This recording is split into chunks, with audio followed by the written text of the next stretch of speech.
Is jy 'n man en 'n vrou van die teenwoordigheid van God? God se teenwoordigheid. Die antwoord vir jou huwelik wat uitmekaar uitval, God se teenwoordigheid. Die antwoord vir jou besigheid wat besig is om bankrot te speel, God se teenwoordigheid. Die antwoord vir jou kinders wat weier om die Here te dien, God se teenwoordigheid.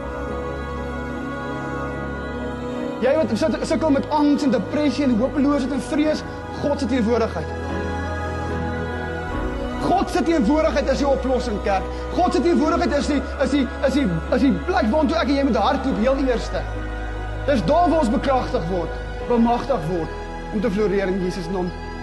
Dit is dit wat 'n huwelik bymekaar hou en maak dat die huishouding floreer. Die teenwoordigheid van God is die oplossing vir Suid-Afrika.